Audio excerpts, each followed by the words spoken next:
This is the Balanced Advisor Podcast with Dr. Travis Perry, helping financial advisors like you achieve balance in their lives. All right, today we have Taylor Schulte, who's the founder of Define Financial, a fee-only RIA that specializes in retirement planning for people over age 50. He's been recognized as a top 40 advisor under 40 by Investment News and a top 100 advisor by Investopedia for the last 3 years.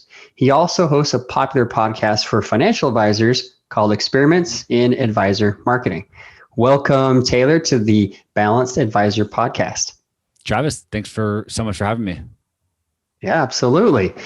So as most know, this podcast is all about finding work-life balance. And I know you've got a lot going on, as we talked about just previously. You've got 2 kids, you're married, you got one on the way coming here in June. So congratulations, Dad, on that. And plus, you know, you're an amazing advisor. You're recognized all over the country, and you've got a little side gig. So tell us, Taylor, before we get into kind of the weeds of the podcast today, what would you say is your definition of work-life balance as you're trying to balance all these different areas and things professionally and personally in your life? Yeah, and I have not mastered this at all. You know, I've spent a lot of my career, the last 14 years, really making a lot of changes, making a lot of moves, really learning about myself, really experimenting, right? Trying to figure out what it is I really enjoy doing and how I want to spend my time. And so I think that is my definition of a work-life balance, which is doing the things that I love and that I'm really good at all day long, and only doing those things. And I know in some phases of my life, that's going to be building my business and growing my business and taking care of my clients. It's also going to be, my kids and, being a part of their life and their education and their sports programs. And my kids are young, so we're not there yet. But, no matter what kind of phase of life I'm in, I'm just regularly, constantly thinking, how can I just do the things that I enjoy and I'm good at all day long? Because I have not mastered this work-life balance yet, I've got some great coaches in my life that have helped me kind of day to day, week by week, as I kind of grow as a professional and personally. One of the things that I regularly practice right now to just try and achieve some sort of balance here in my life, because things are crazy. I've got a couple of growing businesses. Is one of my coaches, she said, no matter what, when you get home, no matter what time it is, no matter how stressful of a day you've had, make sure that you walk through that door and be above the line. And so she uses that word above the line meaning whatever stress that you've had at work that day, or no matter how tired you are, make sure that when you walk into the house, you leave all that behind you, so that when your family sees you for the first time that day, or, the second time that day or whatever, you're not bringing that baggage home with you. And so, she makes this joke, like, if you have to stay in your driveway and do jumping jacks until you can get back above the line again, like, do that. If you need to sit in your car in silence for 30 minutes, like, do that. And so it's one thing that I have mastered in that arena, which is no matter what, every single day, my wife will tell you, I walk through that door above the line. I never, ever, ever bring any sort of baggage that happened that day home with me. So it's a work in progress, but that's a long answer to your question. I love that imagery. I can see you there doing jumping jacks in the driveway, doing the Rocky thing before you come in the house. And I totally 100% agree with that sentiment, to not bring that stress back home. Now, we live in a time of COVID right now. It's 2020 still. I call it the endless summer of COVID. It just keeps dragging on. But during this time frame, I really had to make that attitude shift here working from home, where walking out of this door to my home is, all the transition time that I get. Curious now with what you're doing, either working from home or at the office, what are some things that have worked for you, kind of the nuts and bolts of maybe working at home, making that transition to make sure that you are, walking through now the virtual door at home to be above the line? Sure. Yeah. I am fortunate to be able to work in my office right now. We've created a COVID friendly environment here, and we're a tiny, tiny, tiny team. So it's allowed me to have a small space here in the office and to, get out of the house, with two toddlers at home. It's really, really challenging. I did work from home for a period of time when this, pandemic hit. And I think the first thing that we did, or, I did, or my wife is involved in these conversations, is to treat my day just like I would any other day. So I would get ready and put on my normal work clothes and go into the office at the house and kind of clock in for work. We just created a really good system and process, around the kids and their schedules.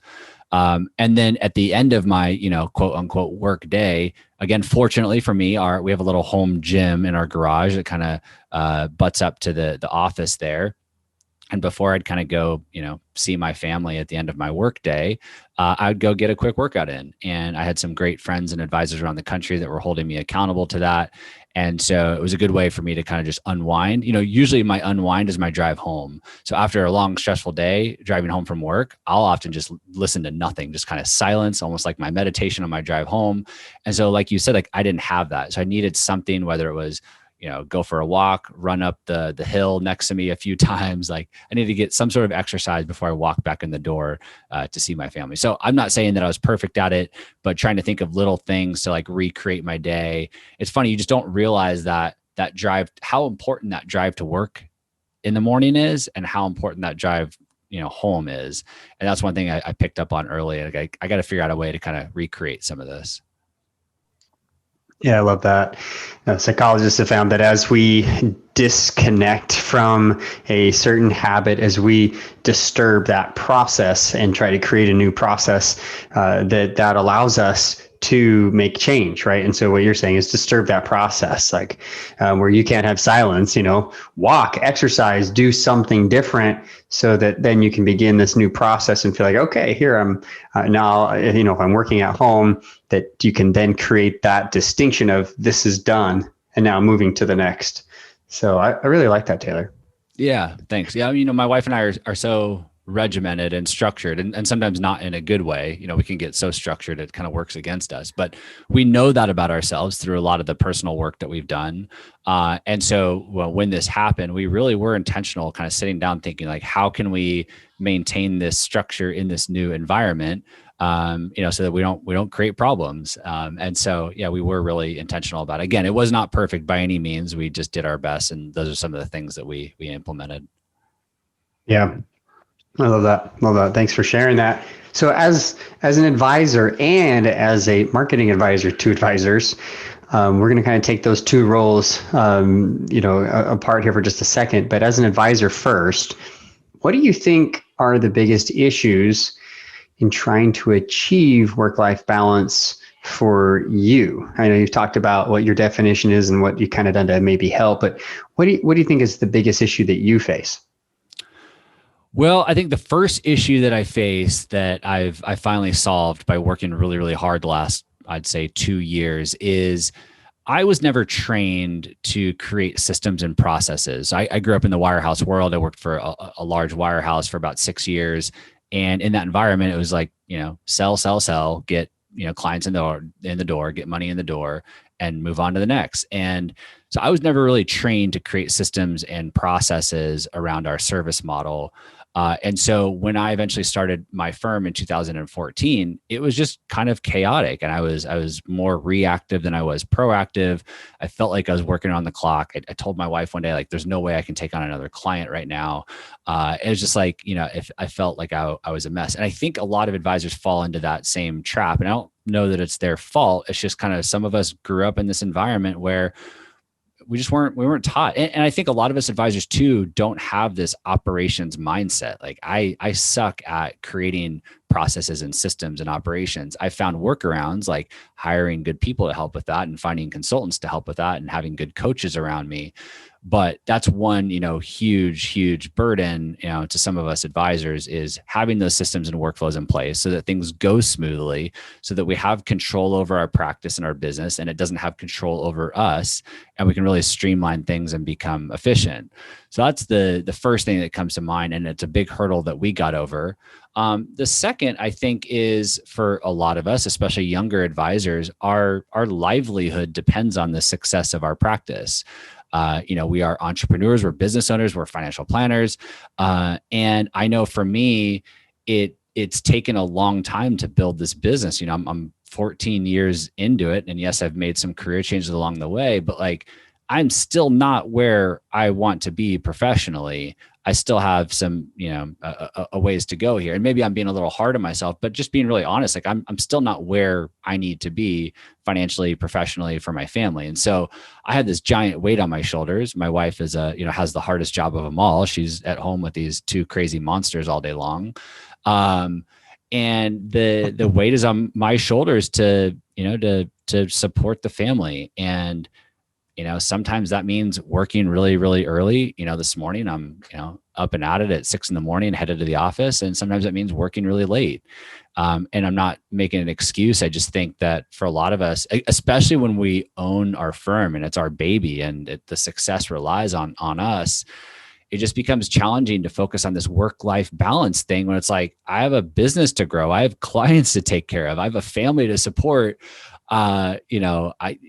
Work-life balance is just not, on my radar right now. And so, I've certainly felt that way, and I feel that way right now, which is why having good coaches in my life has been really helpful. And even just little things like, all right, fine, like you're working really hard right now and things are stressful, but when you go home, make sure you walk through that door, with the right attitude. Like, don't bring that home with you. So, those are the two things that come to mind. And maybe like the third, and I kind of glossed over it, but we have a huge responsibility, for the clients that we work with. Like, they're trusting us with their entire financial life. So that's not just our financial life that we're, caring for, but like we're caring for their financial life too. Their retirement success depends on us. And so, there's this quote somebody shared with me recently. It says something like the cobbler's son has no shoes. And so sometimes we neglect, as financial planners, we neglect our own life, whether it's financially or personally, in order to take care of our clients' lives. And so I think a lot of us, or, I'll just say me, have fallen into that trap of like, no, I got to take this call at 10 p.m. on a Friday night because this client's, dependent on me. So yeah, those are the three things that come to mind that I think have been big headwinds for me trying to achieve this work-life balance. I appreciate that and you sharing. It's true, especially as you've come from the wirehouse world where, again, it's just sell, sell, sell. There's no systems, no processes.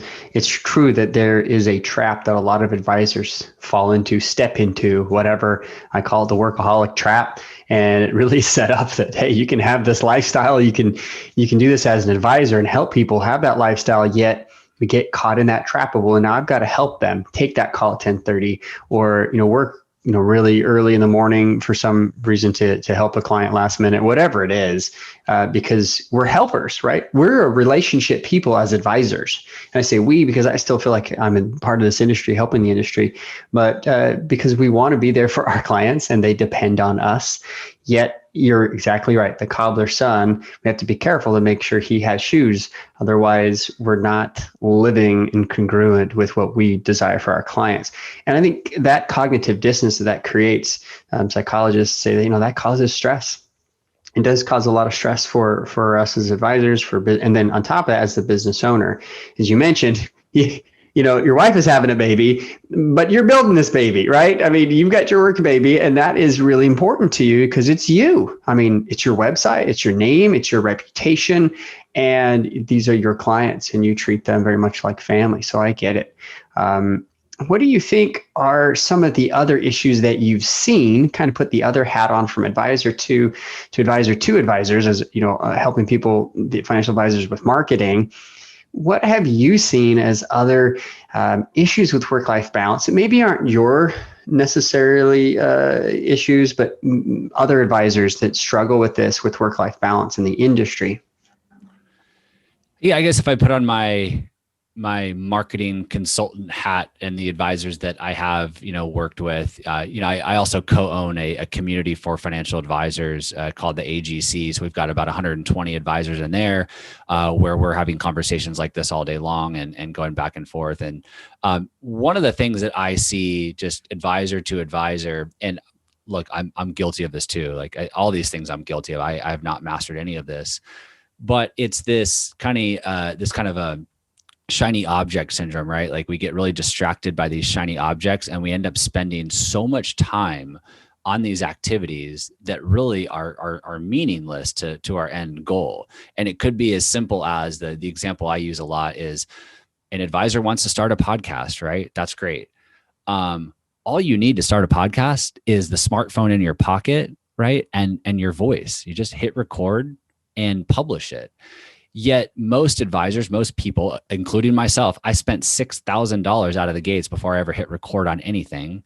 Most advisors will spend hours and hours and hours and maybe thousands and thousands of dollars researching equipment and buying equipment and trying to figure out these platforms and systems and working on the cover art for their podcast and the logo and the colors and all this stuff that's like, have you even hit record yet? Like, have you published anything? Have you gotten any feedback? Do you even like talking into a microphone? Do you just hate your voice so much you never want to do this again? Like, you just don't know. And so I think it does lead back to work-life balance because you've just wasted so much time just getting distracted and just kind of avoiding the hard work that you have sacrificed this balance when you literally could have just recorded a few episodes into your phone and either saved yourself a lot of time, proving, that this is not something that you want to do, or like, okay, I've got this figured out now.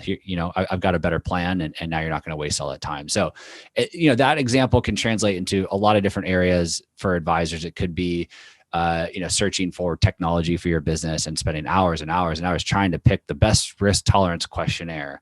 It's just a lot of time gets wasted, buying things, researching things that don't really move the needle. So I think a lot of it is just kind of reining ourselves in, having some accountability to doing the hard work. And I think that's really what it is a lot of us just end up avoiding the hard work.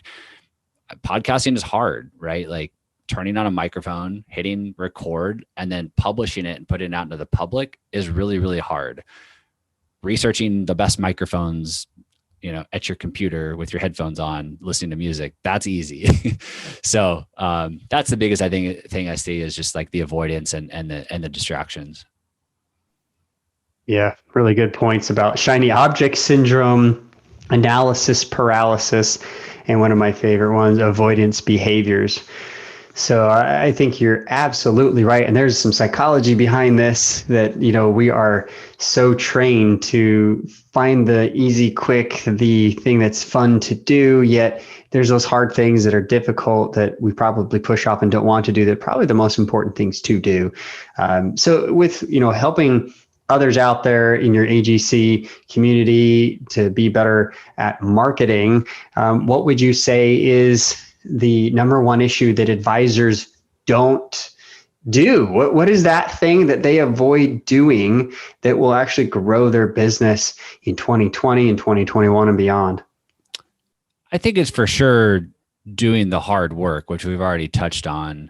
I also think it's getting really, really clear and really focused. I'll often see time and time again, advisors say, I want to start a blog and a podcast, and a YouTube channel in 2021. It's like, well, why don't we just start with one, right? Like, let's just like choose one that's authentic to you, that feels comfortable and natural, that you're going to enjoy. Let's just start there and then prove that that's something that you can commit to and be consistent with, and that you enjoy it, and that you have some natural talent for it. And then maybe think about adding some other things. So I think really it's just about really getting focused, getting really clear. The same could be said for an advisor kind of working on their firm. Like, I'm going to work with business owners and retirees and young professionals. And it's like, it's really challenging to go out there and market and, service 3 different demographics. Let's get really focused and really clear.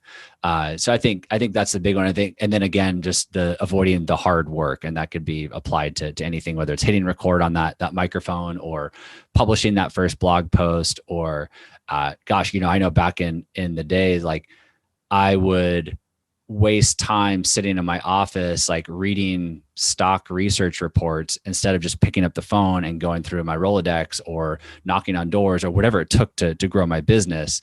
It's just doing that hard work. And I've been through it so many times now that I know I can pick up on instantly if I'm not doing something because it's hard. And that will immediately signal to me like, no, you gotta do that thing. Like if it's feeling hard, it's a signal to you that you need to go and do that. So yeah, I think focus and just like really doing that hard work, the thing that you know you need to do that you're not doing. But yeah, the one thing I hear from most advisors, at least the ones that I've talked to and consulted with, it's like, thank you for kind of reining me in, right? Like I wanted to do all these things and you kind of like grounded me and brought me back and kind of brought me back to reality. Yeah, that focus, it sounds like, is really key to what you teach, what I teach. It's very much incongruent. What I help advisors do is figure out what their sweet spot is. And whatever that sweet spot is, through my formula that I've come up with, I try to keep them just there, spending 80% of their time in that sweet spot. And wouldn't you know that most of the time it's marketing? Most of the time it's, if I want to grow my business, well then quit doing the research on, like everything you just mentioned, like great examples. Spend $6,000 before you press record. You do all these other things, research wise, before you even go and call somebody. It is totally backwards, right? I wrote this book, Achieving Balance, this year. And I had the whole thing written up in 2019, and I was ready to go before I brought it to market. Well, this year I learned that I probably did that totally backwards. I should have brought my content out and explored it and saw what people liked and disliked. So now it's the end of 2020 and I've written a completely different book because of all the feedback and everything else that I went through, that hard work of getting the research for the people who are actually going to buy it. And from there, we pre-ordered it and it hit number one because I listened to my audience, because I got out there and did that hard work that I just wanted people to buy what I already had written. And I think that isn't that a very analytical way? And I know this industry, we're odd bunch, right? We like people, yet a lot of us are analytical. And so it's like we're this bipolar financial advisor, personality, split personality, whatever you want to call it, where we're honestly trying to figure out, am I being the analyst today? Am I being the relationship? Now, I've seen some solutions to this. I've seen people that partner say, I'm going to be the more analytical. You be the relationship person. You go make the relationships, connections. You do the marketing, and I'll sit behind and do this. I've seen people that have hired VAs to do their planning for them, paraplanners. There's all sorts of ways to do this. And obviously it's going to depend on size, your goals of your business. But as you're helping people with the marketing of that, if you were to say, okay, some basic general rules of how to stay focused, of how to continue to do this hard work so that you can stay in that sweet spot. What would you tell those advisors to do? Yeah, well, really quick, going back to one of your points there, I think a lot of us advisors are inherently like these perfectionists. Like we're smart. We've gone to school. A lot of us have gotten our CFPs. We have a lot of really technical information. And so then when it comes to marketing and some of these other activities, I'll just speak for myself. Like we carry that perfectionism with us. And if we're going to launch a podcast, it has to be absolutely perfect. We got to get it right on the first recording. Or if we're going to write a blog post, it has to be, Michael Kitces worthy, 5,000 words, like, elegant and perfectly written. We're not used to putting something out there that just like sucks, right? And getting, criticized for it, or being embarrassed by it, or, getting constructive feedback from our peers. Like we're just not used to that. But if you watch a lot of other successful, just staying in like the marketing lane, if you watch any successful marketer, if you look at someone like Gary Vee, who's, gone through everything, like you go back to Gary Vee's first YouTube video, it's terrible, but he just went out there, put himself out there, fell on his face. Like you said, got feedback, improved, pivoted, started to reinvest more money. And, he didn't start with a videographer following him around everywhere and produce high quality content. Like he fell on his face for a long period of time until he got to where he is. And a lot of us, me, wasn't really used to falling on my face and putting myself out there and being embarrassed and being criticized. So I think that's a huge hurdle for a lot of this, which leads to like that avoidance behavior, and kind of that over analysis. I know your question is about like how, like the basics of advisors kind of staying grounded. Outside of hiring, coaches to help you, I do think accountability is a huge part of all this. It's a scary thing. But one of the things that I'll do in either, one-to-one with another advisor or in one of my mastermind groups is hold each other accountable to doing something and then assign some sort of punishment if you don't do it. So it's like, going forward, I'm not going to answer the phone in my office. Like, I'm not going to obsess over that. My office manager, I'm going to delegate that to her. She's going to, take over the phones from here. If I ever pick up the phone in my office, I have to, I don't know, write $100 check to my mastermind partner or something like that. Some sort of like punishment. I know last year, I forget what I said I was going to do or not do, but if I didn't do it, my punishment was I had to ride my bike to work for a week. And let me tell you that the bike ride to work is not fun.